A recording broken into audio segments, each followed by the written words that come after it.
ವೀಕ್ಷಕರೇ, ನಮ್ಮ ಚಾನಲ್ಗೆ ಸ್ವಾಗತ. ಈಗಾಗಲೇ 7ನೇ ವೇತನ ಆಯೋಗದ ಕುರಿತು ತುಂಬ ಮಾಹಿತಿನ ನೀವು ತಿಳ್ಕೊಂಡಿದ್ದೀರಿ. ಈಗಾಗಲೇ ಈ ಒಂದು 2 ಹಂತಗಳಲ್ಲಿ ಹೋರಾಟ ನಡೆಸಲಾಗುತ್ತೆ ಅನ್ನುವಂಥದ್ದು CS ಸಡಕ್ಷರಿ ಅವರು ತಿಳಿಸಿರುವಂತಹ ಒಂದು ಮಾಹಿತಿ ಇದಾಗಿದೆ.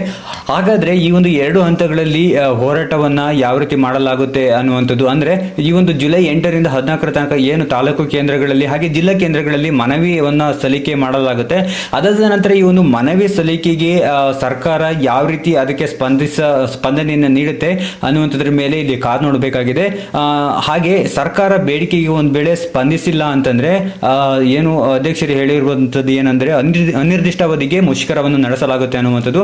ಅದು ಯಾವಾಗ ಅಂತಂದ್ರೆ ಜುಲೈ ತಿಂಗಳ ಕೊನೆಯ ಅಥವಾ ಆಗಸ್ಟ್ ಆರಂಭದಲ್ಲೇ ಕರ್ತವ್ಯಕ್ಕೆ ಗೈರಾಗಿ ಮುಷ್ಕರವನ್ನು ನಡೆಸಲು ತೀರ್ಮಾನವನ್ನ ಮಾಡಲಾಗಿದೆ ಅನ್ನುವಂಥದ್ದು ಅಧ್ಯಕ್ಷರವರು ಹೇಳಿರುವಂತಹ ಮಾಹಿತಿ. ಹೀಗೆ ಸರ್ಕಾರಿ ನೌಕರರು ಅನಿರ್ದಿಷ್ಟಾವಧಿಗೆ ಏನು ಮುಷ್ಕರವನ್ನು ನಡೆಸಿ ಹೋರಾಟವನ್ನು ಮಾಡ್ತಾರೆ. ಸೊ ಇಂತಹ ಸಂದರ್ಭದಲ್ಲಿ ಸರ್ಕಾರದ ಕೈಯಲ್ಲಿರುವಂತಹ ಅಸ್ತ್ರಗಳು ಬೇರೆ ಬೇರೆ ಇದಾವೆ. ಒಂದು ಅಮಾನತು ಇರ್ಬೋದು, ಎಸ್ಮಾ ಜಾರಿ ಸೇರಿದಂತೆ ಯಾವುದೇ ರೀತಿಯಾಗಿರ್ತಕ್ಕಂಥ ಇಲ್ಲಿ ಸಾಕಷ್ಟು ಅಂತ ಗೌರ್ಮೆಂಟ್ ನೌಕರರ ಮೇಲೆ ಇಲ್ಲಿ ಒತ್ತಡವನ್ನು ಹೇರಿ ಒಂದು ಬೆದರಿಕೆ ಹಾಕುವಂತ ಸಾಧ್ಯತೆ ಹೆಚ್ಚಾಗಿರುತ್ತೆ.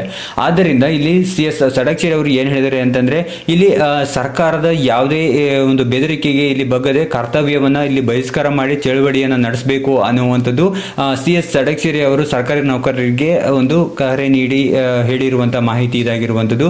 ಈ ಒಂದು ಅಮಾನತು ಎಸ್ಮಾ ಜಾರಿ ಸೇರಿದಂತೆ ಯಾವುದೇ ರೀತಿಯಲ್ಲಿ ಒತ್ತಡಕ್ಕೆ ಮಣಿದರೆ ನಮಗೆ ಈ ಒಂದು 7ನೇ ವೇತನ ಆಯೋಗದ ಜಾರಿ ಇನ್ನಷ್ಟು ವಿಳಂಬವಾಗುವಂತ ಸಾಧ್ಯತೆ ಇರುವಂಥದ್ದು ಇಲ್ಲಿ ಮೇಲ್ನೋಟಕ್ಕೆ ಕಂಡು ಬರುತ್ತೆ ಅನ್ನುವಂಥದ್ದು ಇಲ್ಲಿ CS ಸಡಕ್ಷರಿ ಅವರ ಒಂದು ಮೇಲ್ನೋಟಕ್ಕೆ ಮಾತಾಗಿರುವಂಥದ್ದನ್ನು ನೋಡ್ಬೋದು. ಹಾಗಾದ್ರೆ ಸರ್ಕಾರಿ ನೌಕರರು ಈ ಎಲ್ಲ ರೀತಿಯಾಗಿರ್ತಕ್ಕಂಥ ಒಂದು ಬೆದರಿಕೆಗೆ ಬಗ್ಗದೆ ಈ ಒಂದು ಅಮಾನತು ಇರ್ಬೋದು, ಎಸ್ಮಾ ಜಾರಿ ಇರ್ಬೋದು, ಯಾವುದಕ್ಕೂ ಬಗ್ಗದೆ ಏನಾದರೂ ಹೋರಾಟಕ್ಕೆ ಒಂದು ಇಳಿತರ ಈ ಒಂದು ಹೋರಾಟದಲ್ಲಿ ಅವರಿಗೆ ಈ ಒಂದು 7ನೇ ವೇತನ ಆಯೋಗದ ಒಂದು ಜಾರಿ ಆಗುತ್ತಾ, ಯಾವ ರೀತಿ ಕ್ರಮ ಸರ್ಕಾರ ಕೈಗೊಳ್ಳುತ್ತೆ ಅನ್ನುವಂಥದ್ರ ಬಗ್ಗೆ ಮುಂದೆ ಕಾದು ನೋಡಬೇಕಾಗಿದೆ.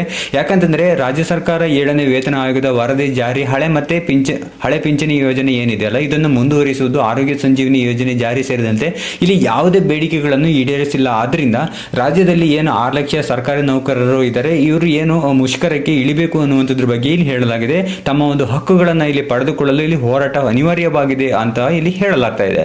ಇನ್ನು ಹಣಕಾಸು ಸಚಿವ ಮುಖ್ಯಮಂತ್ರಿ ಸಿದ್ದರಾಮಯ್ಯ ಅವರಿಗೆ ಮಾರ್ಚ್ 16ರಂದು ಕೆ ಸುಧಾಕರ್ ರಾವ್ ಅವರ ನೇತೃತ್ವದಲ್ಲಿ 7ನೇ ವೇತನ ಆಯೋಗ ಏನಿದೆ ಇದು ಒಂದು ವರದಿಯನ್ನು ನೀಡಿತ್ತು. ಈ ವರದಿಯ ದಿನವೇ ಏನು ಮಾಮೂಲಿ ಈಗಾಗಲೇ ಹೇಳಿದಾಗೆ ಲೋಕಸಭೆ ಚುನಾವಣೆ ನೀತಿ ಸಂಹಿತೆ ಜಾರಿ ಇತ್ತು. ಇದನ್ನ ಜೂನ್ 6ರ ತನಕ ಇಲ್ಲಿ ವರದಿ ಜಾರಿ ಆಗಲಿಲ್ಲ. ಸೊ ಈಗಾಗಲೇ ಸಚಿವ ಸಂಪುಟ ಸಭೆಗಳು ನಡೆದಿದ್ವು, ಅದರಲ್ಲೂ ಕೂಡ ಯಾವುದೇ ರೀತಿ ಇದರಲ್ಲಿ ಸರಿಯಾದ ಒಂದು ಚರ್ಚೆ ನಡೆದಿರಲಿಲ್ಲ. ಸೊ ಮುಂದಿನ ದಿನಗಳಲ್ಲಿ ಇದಕ್ಕೆ ಯಾವ ರೀತಿ ಹೋರಾಟ ಆದ್ಮೇಲೆ ಹೋರಾಟಕ್ಕೆ ಅಣಿ ಮಾಡಿ ಕೊಡ್ತಾರ ಅಥವಾ ಈ ಒಂದು ಏನು ಮನವಿ ಸಲ್ಲಿಸಿದ್ದಕ್ಕೆ ಏನಾದರೂ ಸರ್ಕಾರ ಏನಾದರೂ ಜಾರಿ ಮಾಡುತ್ತಾ ಅನ್ನೋದ್ರ ಬಗ್ಗೆ ಕಾದು ನೋಡಬೇಕಾಗಿದೆ. ಒಟ್ಟಿನಲ್ಲಿ ಹೇಳ್ಬೇಕಂತಂದ್ರೆ ಈ ಒಂದು 7ನೇ ವೇತನ ಆಯೋಗಕ್ಕೆ ಈಗ ಫೈನಲ್ ಆಗಿ ಒಂದು ಹೋರಾಟಕ್ಕೆ ಸಜ್ಜಾಗಿರುವಂಥದ್ದನ್ನು ನೋಡ್ಬೋದು. ಈ ಒಂದು ಹೋರಾಟ ಮುಂದಿನ ದಿನಗಳಲ್ಲಿ ಯಾವ ರೀತಿಯಾಗಿರ್ತಕ್ಕಂಥ ಒಂದು ತಿರುವನ್ನು ಪಡ್ಕೊಳ್ಳುತ್ತೆ ಅನ್ನುವಂಥದ್ದನ್ನು ಕಾದು ನೋಡಬೇಕಾಗಿದೆ. ವೀಕ್ಷಕರೇ, ಇದಿಷ್ಟು ಮಾಹಿತಿ. ಈ ವಿಡಿಯೋ ಇಷ್ಟ ಆದರೆ ಎಲ್ಲರಿಗೂ ಶೇರ್ ಮಾಡಿ, ಈ ವಿಡಿಯೋ ಲೈಕ್ ಮಾಡಿ. Thank you for watching.